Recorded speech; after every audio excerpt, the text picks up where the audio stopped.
जय श्री कृष्ण। आप सभी को योगिनी एकादशी की हार्दिक शुभकामनाएं। देवशयनी एकादशी पर योग निद्रा में जाने से पहले आषाढ़ माह के कृष्ण पक्ष की एकादशी को योगिनी एकादशी का व्रत किया जाता है। ये व्रत हर सुख, वैभव और समृद्धि पाने का एक महत्वपूर्ण जरिया है। योगिनी एकादशी का व्रत रखने से साधक के समस्त पापों का नाश होता है, उसे स्वास्थ्य लाभ मिलता है। इसके साथ ही उसे 88,000 ब्राह्मणों को भोजन कराने का पुण्य फल प्राप्त होता है। इस साल योगिनी एकादशी का व्रत 2 दिन रखा जाएगा। आज के इस वीडियो में हम पाठ करेंगे योगिनी एकादशी व्रत कथा का। इसके साथ ही हम जानेंगे एकादशी व्रत का पारण कब किया जाएगा और व्रत खोलते समय क्या सावधानी रखनी चाहिए। साल 2025 में योगिनी एकादशी का व्रत 2 दिन रखा जाएगा। जहाँ कुछ लोग 21 जून को योगिनी एकादशी का व्रत रखेंगे, वहीं कुछ लोग आषाढ़ माह के द्वादशी युक्त एकादशी का व्रत 22 जून को रखेंगे। जो लोग 21 जून को व्रत रखेंगे वे व्रत का पारण करेंगे 22 जून दोपहर 1:47 से शाम 4:35 के बीच में। वहीं जो लोग 22 जून को योगिनी एकादशी का व्रत रखेंगे वे अपने व्रत का पारण करेंगे 23 जून को सुबह 5:24 से 8:12 के बीच में। ज्योतिष शास्त्र के अनुसार एकादशी के दिन पृथ्वी की एक खास स्थिति होती है। एकादशी का पूजन और व्रत करने से साधक धरती पर सुखमय जीवन जीता है और अंत में मोक्ष की प्राप्ति पाता है। योगिनी एकादशी के बारे में पूछते हुए एक बार धर्मराज युधिष्ठिर ने श्री कृष्ण से कहा कि हे श्री कृष्ण, मैंने आपसे ज्येष्ठ मास की निर्जला एकादशी के बारे में विस्तार से सुना है। अब आप कृपा करके मुझे आषाढ़ मास में आने वाली योगिनी एकादशी के बारे में विस्तार से बताइए। श्री कृष्ण ने कहा, हे पांडुपुत्र, आषाढ़ माह के कृष्ण पक्ष की एकादशी का नाम योगिनी एकादशी है। इसके व्रत से सभी प्रकार के पाप नष्ट हो जाते हैं। यह व्रत इस लोक में भोग तथा परलोक में मुक्ति देने वाला है। हे धर्मराज, यह एकादशी तीनों लोकों में प्रसिद्ध है।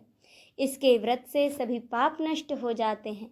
तुम्हें मैं पुराणों में वर्णित इसकी एक कथा सुनाता हूँ, उसे तुम ध्यान पूर्वक सुनो। कुबेर नाम का एक राजा अलकापुरी नाम की नगरी में राज्य करता था। वह परम शिव भक्त था। उनका हेममाली नामक एक यक्ष सेवक था जो पूजा के लिए फूल लाया करता था। हेममाली की स्त्री बहुत ही सुंदर थी। उसका नाम विशालाक्षी था।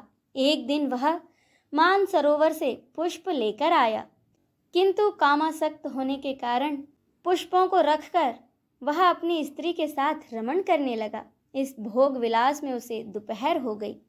हेममाली की राह देखते देखते जब राजा कुबेर को दोपहर हो गई तो उसने क्रोधपूर्वक अपने सेवकों को आज्ञा दी कि तुम लोग जाकर पता लगाओ कि आखिर हेममाली अभी तक पुष्प लेकर क्यों नहीं आया।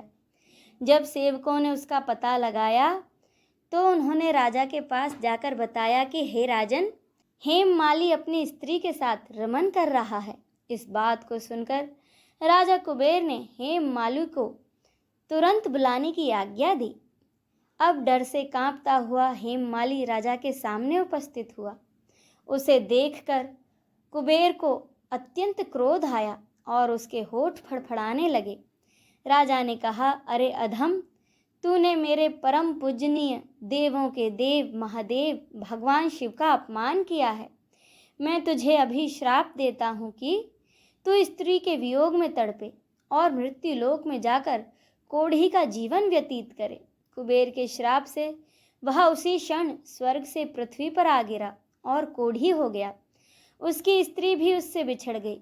मृत्यु लोक में आकर उसने अनेक भयंकर कष्ट भोगे, किंतु भगवान शिव की कृपा से उसकी बुद्धि मलिन न हुई और उसे पूर्व जन्म की शुद्ध भी बनी रही। अनेक कष्टों को भोगता हुआ तथा अपने पूर्व जन्म के कुकर्मों को याद करता हुआ वह हिमालय पर्वत की तरफ चल पड़ा। चलते चलते वह मार्कंडेय ऋषि के आश्रम में जा पहुंचा। वह ऋषि अत्यंत वृद्ध तपस्वी थे। वह दूसरे ब्रह्मा के समान प्रतीत हो रहे थे और उनका आश्रम ब्रह्मा की सभा के समान शोभा दे रहा था। उन ऋषि को देखकर हेममाली वहां गया और उन्हें दंडवत प्रणाम करके उनके चरणों में गिर पड़ा। हेममाली को देखकर मार्कंडेय ऋषि ने कहा, तूने ऐसे कौन से कुकर्म किए हैं जिससे तू कोढ़ी हुआ और इतने भयानक कष्ट भोग रहा है। महर्षि की बातें सुनकर हेममाली बोला, हे मुनि श्रेष्ठ, मैं राजा कुबेर का अनुचर था। मेरा नाम हेममाली है। मैं प्रतिदिन मानसरोवर से फूल लाकर भगवान शिव की पूजा के समय कुबेर को दिया करता था। एक दिन पत्नी सहवास के सुख में फंस जाने के कारण मुझे समय का ज्ञान नहीं रहा और दोपहर तक मैं पुष्प लेकर ना पहुंच सका। तब उन्होंने मुझे श्राप दिया कि तू अपनी स्त्री का वियोग और मृत्यु लोक में जाकर कोढ़ी बनकर दुख भोग। इस कारण मैं कोढ़ी हो गया हूँ तथा इस पृथ्वी लोक पर आकर भयंकर कष्ट भोग रहा हूँ। अतः आप मुझ पर कृपा करके कोई ऐसा उपाय बतलाएं जिससे कि मेरी मुक्ति हो जाए। तब मार्कंडेय ऋषि ने कहा, हे हेममाली, तूने मेरे सम्मुख सत्य वचन कहे हैं, इसीलिए मैं तेरे उद्धार के लिए एक व्रत बताता हूँ। यदि तू आषाढ़ माह के कृष्ण पक्ष की योगिनी नामक एकादशी का विधान पूर्वक व्रत करेगा तो तेरे सभी प्रकार के पाप नष्ट हो जाएंगे।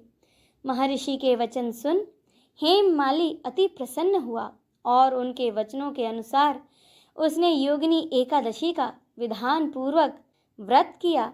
भगवान श्री कृष्ण ने कहा कि हे राजन, इस योगिनी एकादशी व्रत कथा का फल 88,000 ब्राह्मणों को भोजन कराने के समान है। इसके व्रत से सभी प्रकार के पाप नष्ट हो जाते हैं और अंत में साधक को मोक्ष की प्राप्ति होती है और वह स्वर्ग का अधिकारी बनता है। इसी के साथ यह व्रत कथा संपूर्ण होती है।